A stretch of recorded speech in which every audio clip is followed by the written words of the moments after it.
¿Qué analogía musical se puede establecer entre la escritura de Adorno y Bueno? Pues este enigma para nosotros surgió cuando en este verano de este agosto de 2025, estamos investigando naturaleza de la ficción a partir de varias tradiciones, y una de ellas es las coordenadas de la concepción dialéctica de la filosofía, del pensamiento filosófico.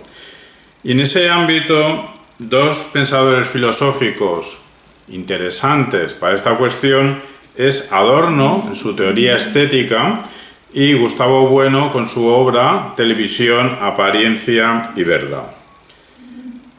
¿Cómo calificarlos? Porque ambos dos son dialécticos, pero la dialéctica se dice de varias maneras y no la practican exactamente igual. Entonces habría que utilizar un adjetivo. Para Adorno me vino rápido lo de un adorno dodecafónico, lo cual no es una originalidad nuestra, sino ya es un lugar común establecer, articular una relación entre la escritura de Adorno y la música dodecafónica. Ya un servidor,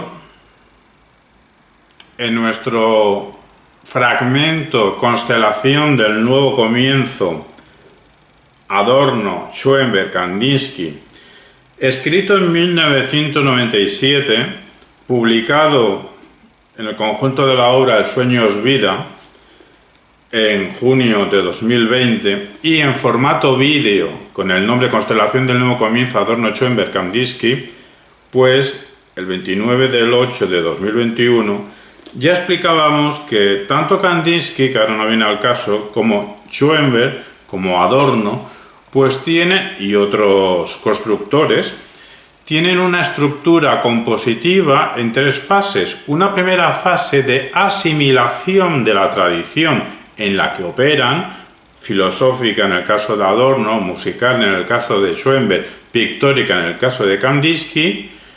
Luego una segunda fase más corta, es como un estallido, es una revolución filosófica, musical o pictórica, en el que en esa fase revolucionaria no tanto como que hagan una negación, porque cuando yo hice ese escrito quería responder a la pregunta de si eran nihilistas Adorno, Schoenberg, Kandinsky. Entonces a lo mejor hacen el postureo en esta segunda fase negativa respecto a la tradición, destructora respecto a la tradición, aunque en realidad lo que hacen, que ya es bastante, es descomponer la tradición.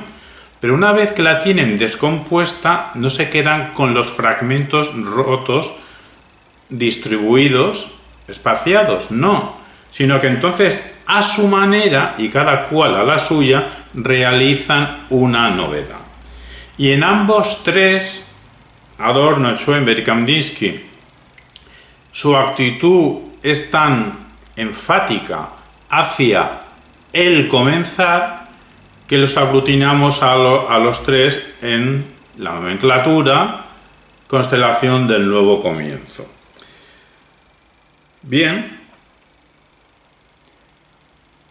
lo que es seguro al menos es que Arnold Schoenberg, 1874-1951, austríaco, y por cierto, austríaco es una de esas pocas palabras que en español es correcto ponerlo con tilde en la i o sin tilde en la i. Pues fue un compositor y teórico musical austríaco que creó la técnica del dodecafonismo o serialismo de los 12 tonos, donde los 12 tonos tendrían la misma importancia, que rompería con la estructura tradicional musical del sistema tonal. Y todo esto lo pone en marcha sobre todo a partir de 1921. Bueno, que no fue el primero, pero esto no es el caso. A partir de 1921, Schoenberg pone la maquinaria dodecafónica a funcionar y se centró en organizar las nuevas posibilidades musicales que le ofrecía este nuevo pensamiento de pensar los tonos de otra manera. Vale, lo que acabamos de decir es incuestionable. Vayamos a otro hecho incuestionable. El joven Theodor Wiesengrund, segundo apellido Adorno, que ha pasado a la historia como filósofo, pues también tuvo una fase inicial y de forma más apagada durante décadas, de pretender una carrera musical, en el sentido de querer ser compositor musical. Luego toda la vida fue un crítico musical, prácticamente el mejor crítico musical que ha habido en el siglo XX. Pues bien, en esa etapa que todavía quería ser el joven Theodor compositor musical, es un hecho que estaba muy influido por la escuela del atonalismo. Entonces, lo que no es un disparate estirar que esa influencia que tiene Adorno en la composición musical de componer de forma atonal, tal como Schoenberg y otros estaban haciendo, pues lo que intentaba hacer musicalmente Adorno, pues que luego, cuando ya se decanta, porque hubo una época que era filosofía y música a la vez, pero cuando ya se decanta por la filosofía, la manera de escribir de Adorno, conscientemente, de manera intencional o no, pues estaría en alguna medida influido por este atonalismo musical que lo convertiría en un atonalismo escrito. Repetimos que no somos originales, ni mucho menos. Ya Antonio Aguilera, en 1991, en un libro sobre actualidad de la filosofía, un artículo largo de Adorno, pues hace una introducción que se llama Lógica de la descomposición, el artículo de Antonio Aguilera, y tiene una sección que se titula precisamente Filosofía dodecafónica, y nos llega a decir Antonio Aguilera lo siguiente: el primer Adorno apunta en una dirección que el más tardío refina cuidadosamente.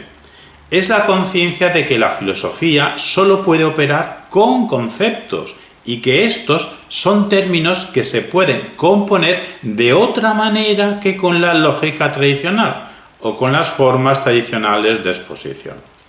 Filosofía atonal fue el calificativo de Jay. O sea, Jay, una persona que ha escrito bastante sobre Adorno, pues ya denominaba la escritura de Adorno filosofía atonal. Y Antonio Aguilera, pues la denomina filosofía dodecafónica. Antonio Aguilera, que tuvimos la suerte de un servidor ser alumno suyo en los estudios conducentes al doctorado, y fue nuestro tutor en la fase de escritura de la primera tesis doctoral sobre la intencionalidad artística en Richard Burge. Pues bien, tendríamos un Adorno dodecafónico. ¿Y en qué rasgos su escritura, pensamiento, se aprecia este Adorno de escritura dodecafónica? Pues en una tonalidad disonante, fragmentaria, negativa. Pasa que había que explicar el término negativo en Adorno. Un estilo aforístico, pero no como el de Nietzsche, elíptico, con tensión constante entre forma y contenido.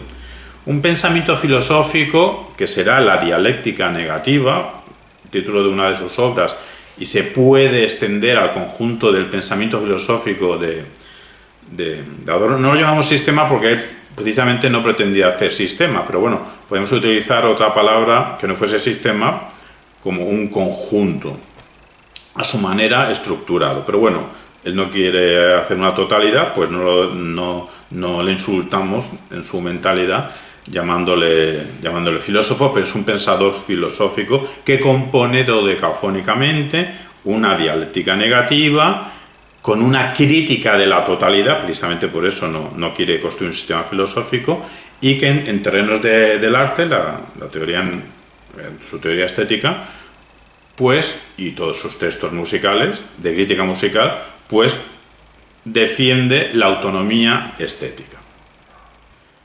Vale, vemos que tiene sentido, ya se ha hecho, caracterizar a Adorno como dodecafónico, pero en concreto, teoría estética, también una obra cumbre, aparte de la dialéctica negativa de Adorno, es una obra dodecafónica.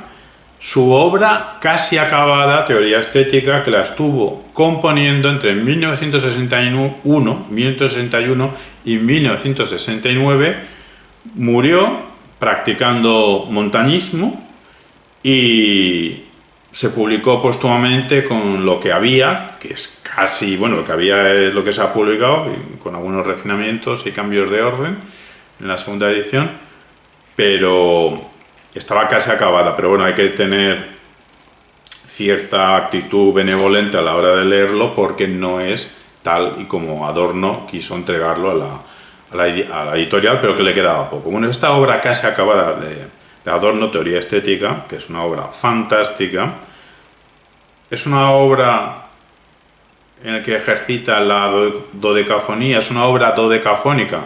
Sí. ¿Por qué? Pues porque se escribe con tonalidad dodecafónica. ¿Por qué? Por su antitonalidad, en el sentido de que, al igual que la música dodecafónica practicada por Schoenberg rompe con la tonalidad clásica, Adorno, en esta teoría estética, rompe con las categorías estéticas tradicionales de belleza, simetría, gusto. Y propone una estética que estudie, bueno, el arte en general, pero claro, es que el nuevo arte, el arte de vanguardia, aunque siempre ha habido arte que vaya a cumplir lo que voy a decir ahora, propone Adorno una estética para que estudie ese arte que pretende provocar, que pretende resistir, que no pretende agradar. Ante ese arte que no pretende gustar, sino provocar y resistir, está construido esta estética, esta teoría estética de Adorno. Por otro motivo, por la igualdad de elementos. Ya hemos dicho antes que en la concepción dodecafónica de la composición musical, todas las notas tienen el mismo valor. Bien, pues en la estética adorniana, todas las formas artísticas tienen, o deberían tener, para ser obras artísticas potentes, todas tienen un potencial crítico. Y no hay, lo que al menos no hay, es unas jerarquías fijas, pétreas, entre los géneros y los estilos, o los estilos. Por otro motivo también es una obra dodecafónica teoría estética, por la estructura oculta, porque igual que en la música o en la serie dodecafónica tiene una estructura oculta o que no interna, o los legos en música pues no apreciamos con una primera vez o a la vez 20ª que lo escuchemos, hay una estructura interna, oculta, en una serie dodecafónica, pues de la misma manera en la obra de arte, potente al menos, en la obra de arte para Adorno, pues esa obra de arte no se agota en su apariencia. Entonces lo que tiene que hacer el que quiere resolver el enigma de la obra de arte, lo que tiene que hacer es desentrañar las tensiones dialécticas de sus distintos momentos productivos que hay en la obra de arte. Y también es una obra dodecafónica por su negatividad estructural. Así, igual que la música dodecafónica es difícil, es disonante, es incómoda, pues Adorno, precisamente esos rasgos, en ciertas obras de arte que tengan esos rasgos de dificultad, disonancia, incomodidad, pues Adorno valora precisamente esa negatividad estética o esas obras de artes que sean difíciles, que sean disonantes, que sean incómodas. Pero no por amor a la dificultad, a la disonancia o a la incomodidad, no, porque entonces de esa manera se están resistiendo al conformismo cultural ante lo producido masivamente por la industria cultural, que nos quiere controlar y manipular.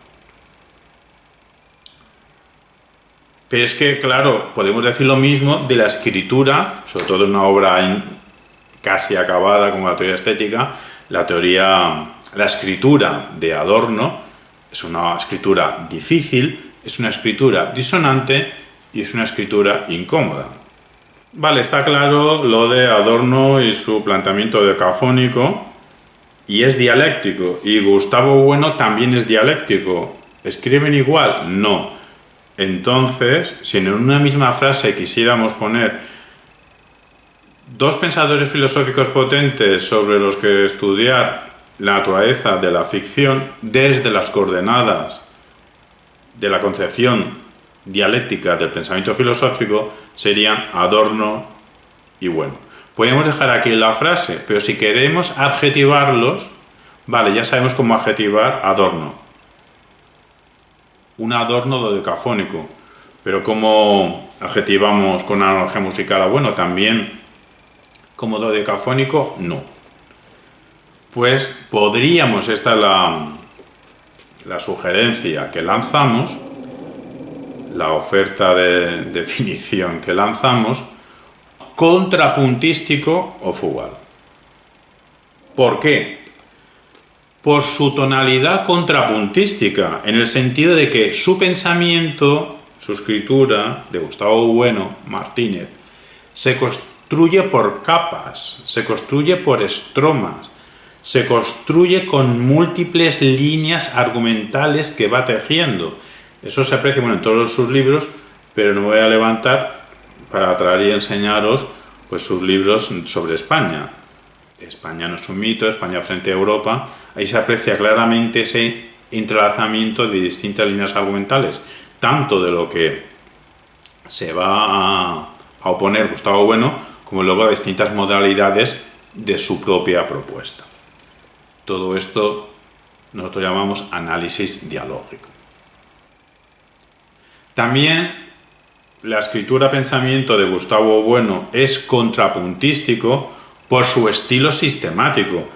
Ya lo estamos diciendo, lo de tejer, por su sentido de tejer, su voluntad de tejer una estructura precisa, que precise conceptos, que precise ideas, que precise términos, que precise relaciones, que precise operaciones a nivel sintáctico, a nivel semántico, a nivel pragmático.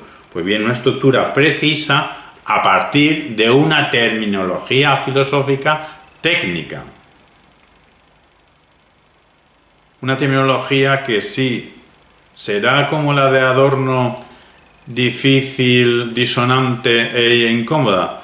Bueno, podemos dejarlo en difícil y a lo mejor incómoda. Disonante, pues no, pasa con gente que le puede chirriar. El caso es una terminología técnica para hacer una estructura precisa. Relacionado con esto, pues está su filosofía.